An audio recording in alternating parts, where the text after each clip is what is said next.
एक बार फिर से आप सभी का स्वागत है हिंदी आंगन में। नमस्कार दोस्तों, देखिए हम लोग गद्य विधाओं में आगे बढ़ते हुए आज एकांकी साहित्य को करेंगे। कल हमने किया था यात्रा साहित्य और वो भी पूरी ट्रिक के साथ। मुझे उम्मीद है कि आप लोगों को वो ट्रिक बहुत अच्छी लगी होंगी और सभी प्रश्न आपको कंठस्थ हो गए होंगे।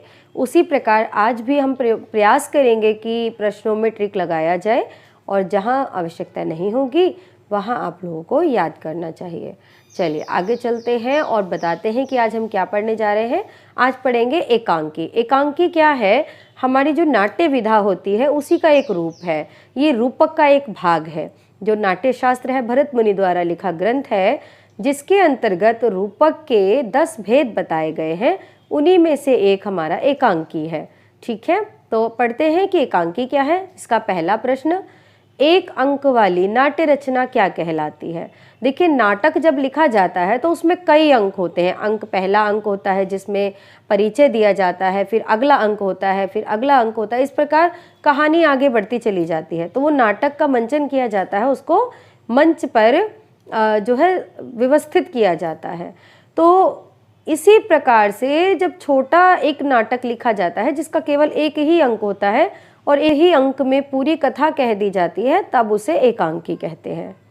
तो चलिए पहला प्रश्न लेते हैं। पहला प्रश्न है हमारा, एक अंक वाली नाट्य रचना क्या कहलाती है? तो एक अंक वाली नाट्य रचना एकांकी कहलाती है। ठीक है, अगला प्रश्न लेते हैं। प्रोफेसर रामस्वरूप चतुर्वेदी ने हिंदी की प्रथम एकांकी किसे माना है? तो प्रोफेसर रामस्वरूप चतुर्वेदी ने बादल की मृत्यु को हिंदी की प्रथम एकांकी माना है। अगला प्रश्न है, एक घूट एकांकी के लेखक कौन है? तो एक घूट एकांकी किसके द्वारा लिखी गई है? जयशंकर प्रसाद के द्वारा ये लिखी गई है। अगला प्रश्न है, राम कुमार वर्मा की प्रथम एकांकी कौन सी है? तो राम कुमार वर्मा द्वारा लिखित प्रथम जो एकांकी है वो बादल की मृत्यु है और आधुनिक युग की प्रथम एकांकी भी बादल की मृत्यु को ही माना जाता है।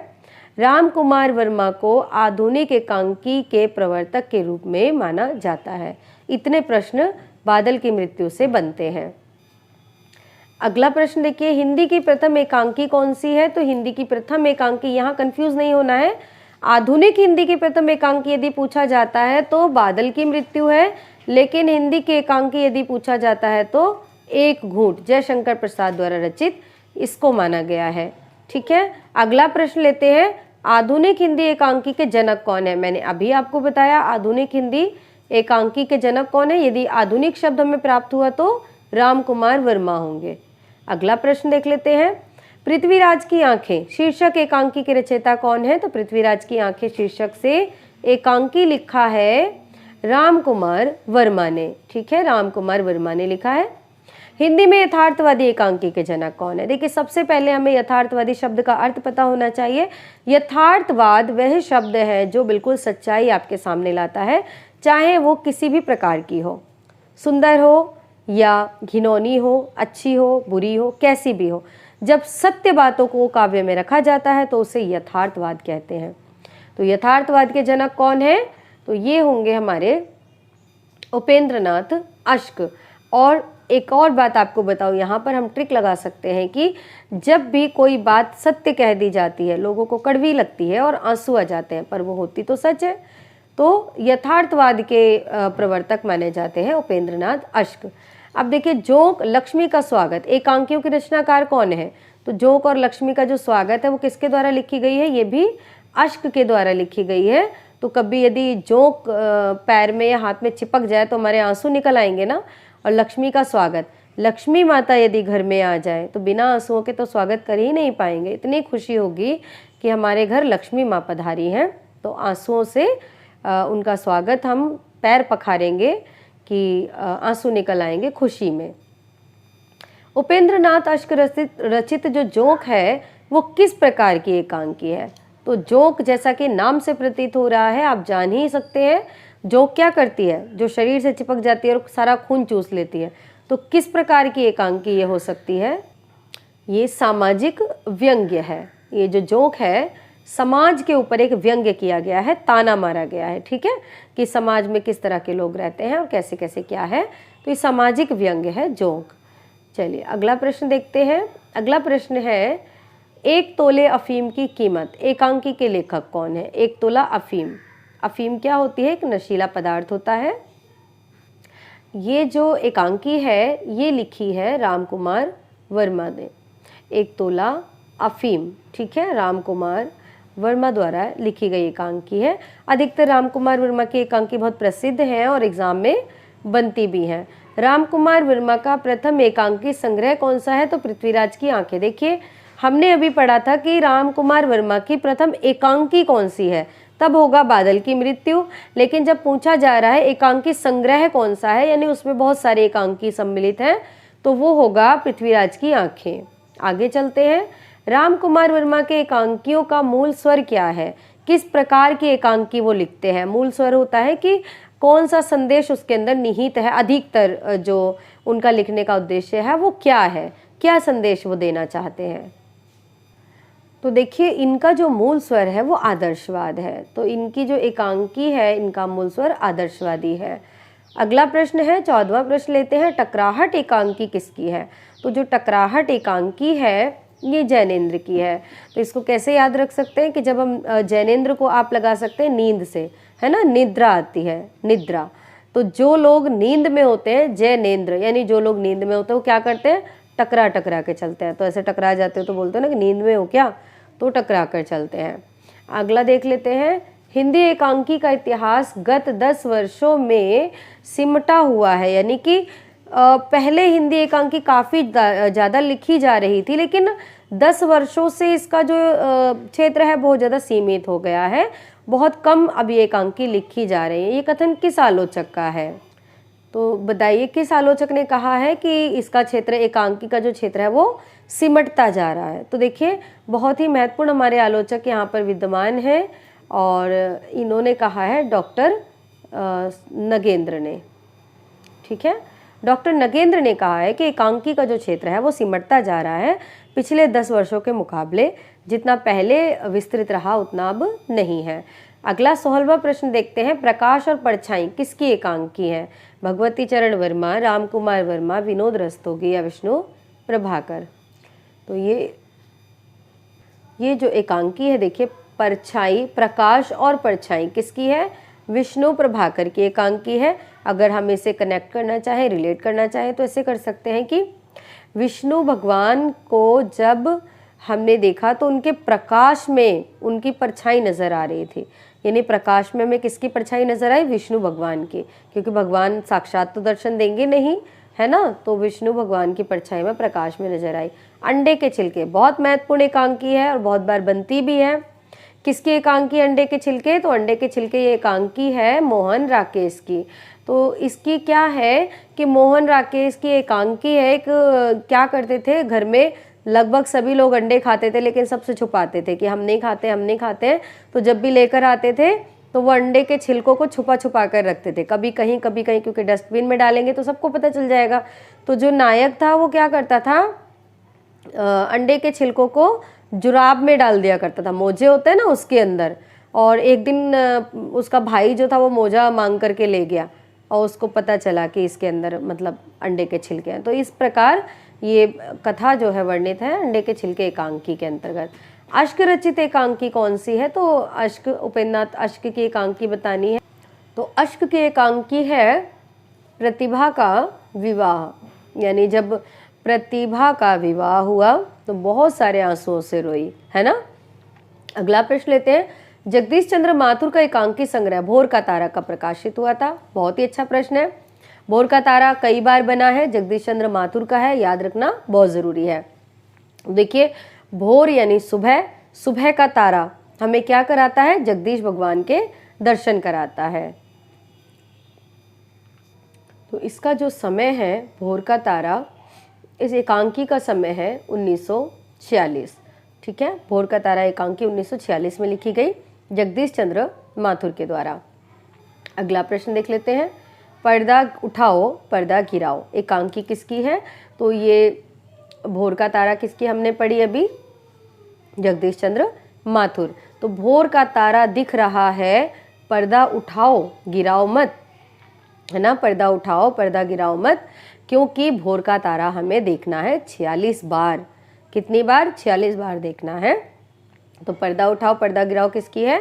ये भी उपेंद्रनाथ अश्क की है। अब देखिए सीमा रेखा 10 बजे रात एकांकी, दोनों किसकी एकांकी हैं ये? तो ये दोनों एकांकी विष्णु प्रभाकर के द्वारा लिखी गई हैं। सीमा रेखा 10 बजे रात विष्णु प्रभाकर के द्वारा लिखी गई एकांकी है। अगर इनको हम रिलेट करना चाहें तो विष्णु के जो प्रभात होते हैं, विष्णु की जो चमक होती है उसकी सीमा रेखा नहीं होती है। किसकी सीमा रेखा नहीं होती? विष्णु भगवान के जो चेहरे पे प्रभा होती है, प्रभा यानी प्रभा जो चमक होती है, उसकी सीमा रेखा नहीं होती है।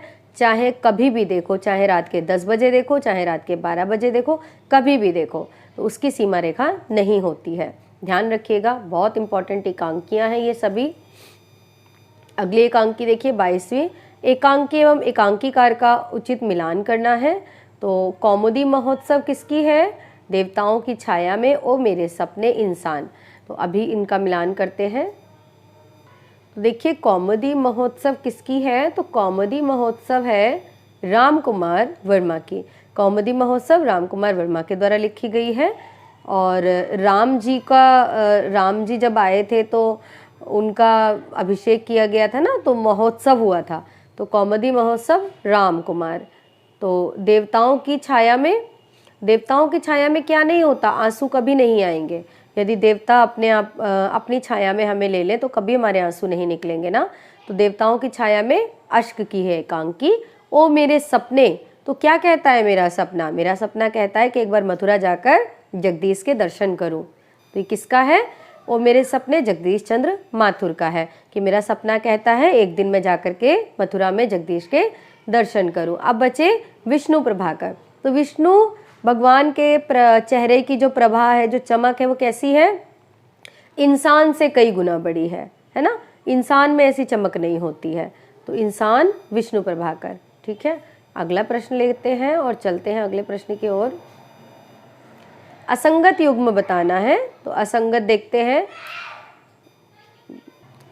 तो देखिए असंगत युग्म में जो आपका मयूर पंख है ये डॉक्टर राम कुमार वर्मा का है। बिल्कुल सही है, क्योंकि राम जी का जब अभिषेक किया गया तो मयूर के पंख से ला करके उनको जो है उनके सर पर लगाया गया। आदिम युग उदय शंकर भट्ट।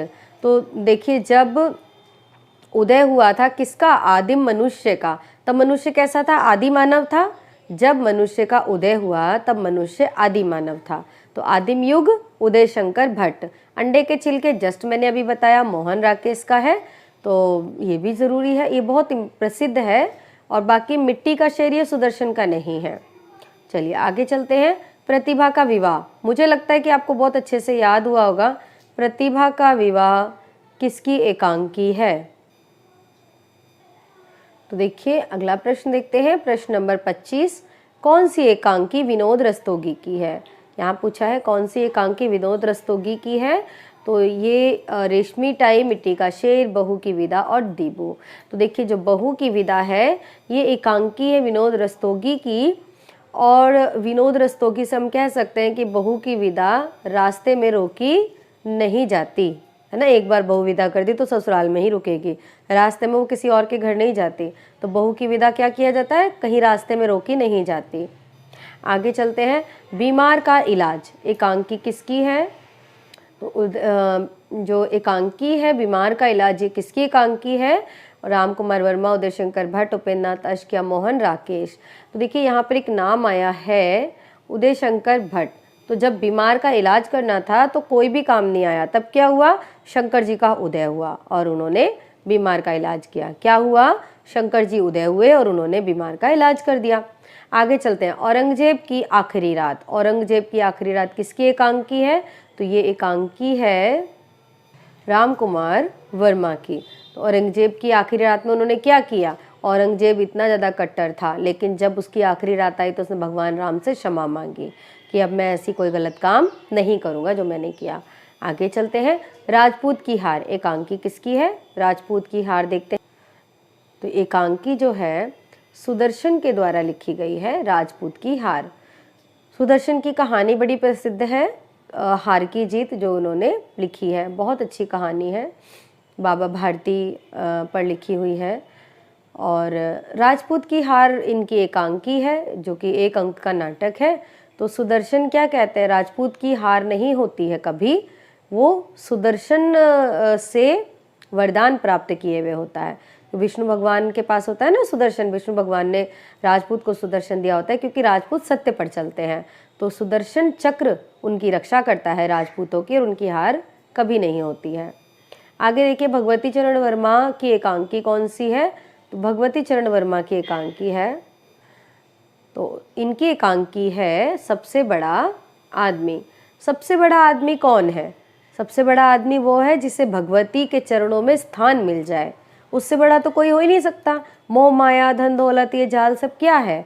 ये सब हमारे मन का वहम है। लेकिन जिसे ईश्वर के चरणों में, जिसे माँ भगवती के चरणों में अगर मिल जाए जगह, तो उससे बड़ा व्यक्ति कोई हो ही नहीं सकता। तो सबसे बड़ा व्यक्ति भगवती चरण वर्मा के एकांकी है। अगला देखते हैं, काम सौंदर्य चेतना को लेकर लिखने वाले एकांकीकार कौन है? तो काम सौंदर्य जो है उसको लिख भुवनेश्वर, और भुवनेश्वर की तांबे के कीड़े, ये सभी काफ़ी महत्वपूर्ण है। काम सौंदर्य चेतना को लेकर लिखने वाले एकांकीकार भुवनेश्वर है, क्योंकि सौंदर्यता जो है, ये सब चेतना, ये सब कहाँ मिलती है हमें? भवन के अंदर मिलती है, तो भुवनेश्वर होंगे। अगला प्रश्न देखिए, मिट्टी की बारात एकांकी के लेखक कौन है? मिट्टी का शेर, सॉरी मिट्टी का शेर किसकी एकांकी है? तो मिट्टी का शेर भी, तो मिट्टी का शेर जो है ये जीपी श्रीवास्तव, जीपी श्रीवास्तव की जो रचनाएं हैं काफ़ी अच्छी लिखते हैं ये। तो मिट्टी का शेर इन्होंने लिखी है। तो जीप में मिट्टी का है शेर, मूर्ति बनवाई है, तो क्या किया? जीप में रखकर उसे घर ले जा रहे हैं ना। किस लिए? माता के मंदिर में उसको स्थापित करेंगे और आराम से वहाँ पर वो देवी माँ की मूर्ति की शोभा बढ़ाएगा। कौन? मिट्टी का शेर। कैसे ले जा रहे हैं? जीप में रखकर ले जा रहे हैं। तो मुझे उम्मीद है कि आपको इन ट्रिक से अच्छे से याद हो रहा होगा। तो चलिए 32वां प्रश्न देख लेते हैं। यहाँ पर हमें मिलान करना है, और इसमें हमारा पहला दिया हुआ है अंडे के छिलके, जिसे मैं 2 बार बता भी चुकी हूँ कि किसकी एकांकी है ये। तो ये एकांकी है हमारी मोहन राकेश की। और उम्र कैद, देखिए उम्र कैद किसकी एकांकी है? इसको याद रखने का बहुत अच्छा तरीका है कि उम्र कैद जो एकांकी है ना, ये गिरिजा कुमार माथुर की है। लेकिन इसको याद कैसे रखना है कि मथुरा में ना भगवान के दर्शन करने के लिए हम गए थे, और वहाँ उम्र भर के लिए कैद हो गए कि हमें कान्हा जी के दर्शन इतने भव्य हुए, इतने सुंदर हुए कि उम्र भर के लिए हम मथुरा में कैद हो गए। लेकिन अब हमें जीवन भर कोई गिरा नहीं पाएगा, क्योंकि भगवान के दर्शन हो गए, तो हम उम्र भर के लिए उनके हो गए। ठीक है, गिरिजा कुमार माथुर। पत्थर और परछाई, ये कैसे याद रखेंगे? हमने पत्थर के ऊपर परछाई देखी जब हम घूमने जा रहे थे, तो हमने पत्थर के ऊपर परछाई देखी। घूमने कहाँ गए थे? खेत के अंदर। अब खेत के अंदर क्या होता है, आपने गांव में देखा होगा ना, कंडे उपले बना करके स्त्रियां रख देती हैं और वहीं बीच से सड़क निकली होती है।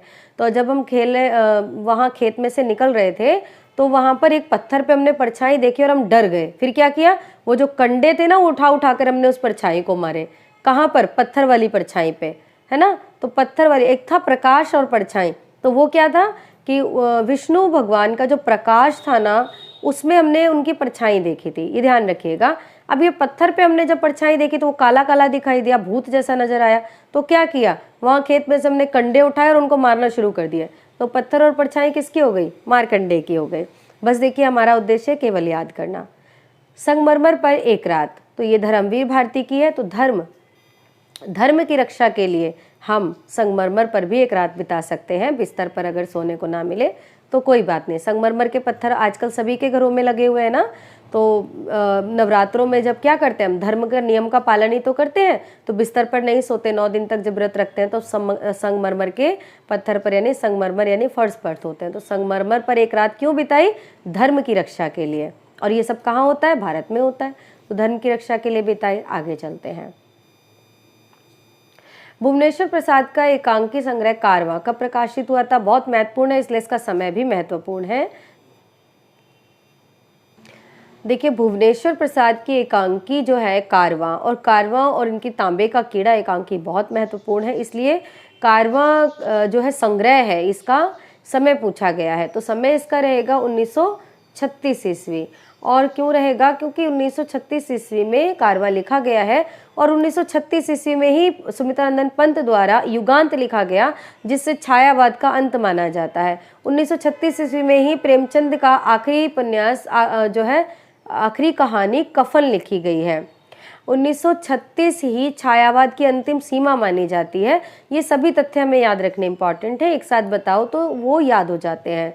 तो जो 1936 है वो अंतिम सीमा है छायावाद की, लेकिन डॉक्टर नगेंद्र के हिसाब से अगर देखा जाए तो 1938 तक माना जाता है। ये दो तथ्य याद रखना बहुत महत्वपूर्ण है।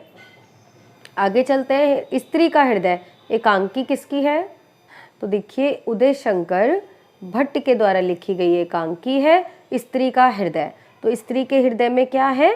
हमेशा शंकर का वास होता है, तो शंकर उदय होते हैं स्त्री के हृदय में। जैसे मैं भी शंकर भगवान की भक्त हूँ, उन्हें बहुत मानती हूँ, तो स्त्री के हृदय में किसका उदय हुआ? शंकर का उदय हुआ। पर्दे के पीछे नए मेहमान, गिरती दीवारें एकांकी किसकी है? तो ये भी सभी क्या है? उदय शंकर भट्ट की एकांकी हैं। उदय शंकर भट्ट की एकांकी है ये सभी, क्योंकि गिरती दीवारें देखी किसने? पर्दे के पीछे नए मेहमानों ने गिरती दीवारें देखी। और क्यों? क्योंकि वहाँ पर शंकर जी का उदय हो रहा था। अब शंकर भगवान है, आसानी से तो उदय होगा नहीं, जब उनका उदय होगा तो फिर तो तांडव ही मचता है। तो पर्दे के पीछे से चुपके से देखा कि हमारे ऊपर कोई आंच ना आ जाए, तो पर्दे के पीछे से नए मेहमान आए हुए थे, नए मेहमानों ने पर्दे के पीछे से गिरती दीवारों से शंकर जी का उदय देखा, और स्त्रियां जितनी भी थी उनके हृदय में शंकर जी बस गए। उनका हृदय उदय जो है होता हुआ उन्होंने देखा और वो उनके हृदय में बस गए। ये चारों एकांकी उदय प्रकाश जो है भट्ट की हैं, उदय शंकर भट्ट की हैं। अगला देख लीजिए, ताजमहल के आंसू एकांकी किसकी है? ताजमहल के आंसू। ताजमहल के आंसू ये एकांकी लिखी गई है लक्ष्मी नारायण लाल के द्वारा। तो देखिए ताजमहल कैसा है? बिल्कुल सफ़ेद है, संगमरमर का है, बिल्कुल वाइट है। तो उस पे आंसू कैसे आएंगे? जब लाल रंग के आंसू आएंगे तो अलग ही नज़र आ जाएंगे ना, बिल्कुल लाल जो है। तो जो संगमरमर है वाइट है और उस पे आंसू लाल रंग के आए, तो लक्ष्मी नारायण की तरह उसका आकार उन्होंने बना दिया, सुंदर एक छवि बन गई। तो लाल आंसू, ताजमहल के आंसू कैसे आए? लाल रंग के निकले। आगे देखते हैं, तांबे के कीड़े स्ट्राइक। देखिए तांबे के कीड़े तो मैं कई बार आपको बता चुकी हूँ कि भुवनेश्वर के स्ट्राइक भी इन्हीं की है। तांबे के कीड़े, कारवां, स्ट्राइक, ये सभी एकांकी इनकी है, बहुत ही महत्वपूर्ण है। काम सौंदर्य चेतना भी का जो है लेकर के ये लिखते थे। तांबे के कीड़े, स्ट्राइक और कारवां। तो देखिए इसको ऐसे भी याद कर सकते हो कि तांबे के जो कीड़े थे वो उनका कारवां आ रहा था और उन्होंने स्ट्राइक कर दी। कहाँ पे? भवन में जा कर के ना। तांबे के कीड़े अपने कारवां लेकर आ रहे थे ना, भीड़ लेकर, रैली लेकर आ रहे थे, कारवां लेकर आ रहे थे, और उन्होंने स्ट्राइक कर दी थी, भवन में आकर नारेबाजी करना शुरू कर दी। किसने? तांबे के कीड़ों ने। कीड़े भी ऐसा कर सकते हैं। तो चलिए आगे चलते हैं। आगे हमें देखना है, प्रश्न नंबर 37वां हमारा हो गया है और 38वां प्रश्न असंगत को चुनना है कि किस किस की है। ईद और होली किसकी है? सेठ गोविंददास की है, बिल्कुल सही। और ईद और होली है ना, ईद और होली दोनों बहुत ही अपोजिट हैं, लेकिन ये बहुत अच्छी एकांकी है जो सेठ गोविंददास के द्वारा, क्योंकि सेठ हैं और सेठ क्या करते हैं, उनकी दुकान होती है, तो ईद हो या होली हो सारा सामान सेठ की दुकान पे मिल जाता है। बनिए लोग जो सेठ होते हैं ना, सेठ कहते हैं उनको, वो दुकान लेके बैठे होते हैं, लाला जी, सेठ जी, और उनकी दुकान पे सारा सामान मिल जाता है, चाहे आप ईद का ले लीजिए, चाहे आप होली का ले लीजिए। फिर पर्दा उठाओ पर्दा गिराओ, मैंने बता ही दिया आपको, उपेन्द्रनाथ अश्क का है। पर्दा उठाओ पर्दा गिराओ, पर्दा उठाओ गिराओ मत, लक्ष्मी का स्वागत हो रहा है, इसलिए अश्क निकल रहे हैं, आंसू निकल रहे हैं। कश्मीर का कांटा वृंदावन लाल वर्मा की है, बिल्कुल सही है। ये दोनों एकांकी आपकी सही है। कश्मीर का कांटा वृंदावन लाल वर्मा की है।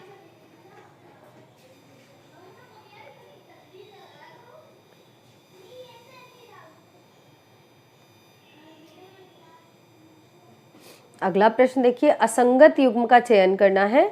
विष्णु प्रभाकर वह दोषी था, बिल्कुल सही है। उपेन्द्रनाथ अश्क साहब को जुखाम है, बिल्कुल सही है।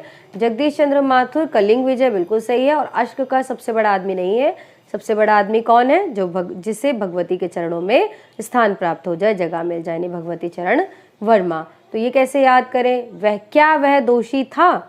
विष्णु प्रभाकर ने लिखी है। तो विष्णु जी के समक्ष यदि गया तो क्या वह दोषी था? नहीं, विष्णु जी के दर्शन कोई भी कर सकता है। साहब को जुखाम है और जुखाम की वजह से क्या हो रहा है? आंसू निकल रहे हैं, मेरी तरह, है ना। साहब को जुखाम है और आंसू बह रहे हैं।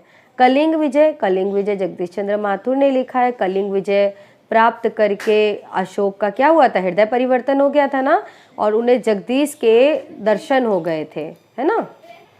तो इस प्रकार हम लोगों ने आज लगभग 40 प्रश्नों में एकांकी को देखा और बहुत ही महत्वपूर्ण एकांकी रही। मुझे उम्मीद है कि आपको मेरी ट्रिक से फ़ायदा हो रहा होगा और आपको ये सब याद हो रहा होगा। यदि ऐसा है तो कृपया करके मुझे कमेंट में लिखकर ज़रूर बताएं। आगे बढ़ते रहें, पढ़ते रहें, खूब जोश से पढ़ाई करें। कोई कमी आए, कोई प्रॉब्लम हो तो आप मुझे कमेंट बॉक्स में लिखकर बता सकते हैं। और व्याकरण की हमारी क्लासेस सीरीज से चली रही हैं। अलंकार लगभग समाप्त हो चुका है और वर्ण से लेकर के हम अब क्लासेस लेकर आ रहे हैं। और ज़ीरो से पढ़िए, क्योंकि जो भी छोटी छोटी चीज़ें हमारी छूटती चली गई होंगी, जैसे याद करते हैं तो पता नहीं चल पाता है। मेरी रेगुलर क्लासेस को यदि आप देखेंगे तो आपका कोई भी कंटेंट नहीं छूटेगा, ना व्याकरण का और ना ही साहित्य का। ये आप लेकिन रेगुलर बने रहिएगा। तो मैं जो है व्याकरण और साहित्य दोनों की क्लासेस को शुरू से लेकर चल रही हूँ, जिससे कि किसी भी तरह की परेशानी एग्ज़ाम होने तक ना हो। जल्दी से जल्दी करने का प्रयास करेंगे। आप सभी का सहयोग रहा तो बहुत अच्छा सब कुछ हो पाएगा। नमस्कार, धन्यवाद। चैनल को सब्सक्राइब करें, वीडियो को लाइक करें और मेरा सहयोग करें।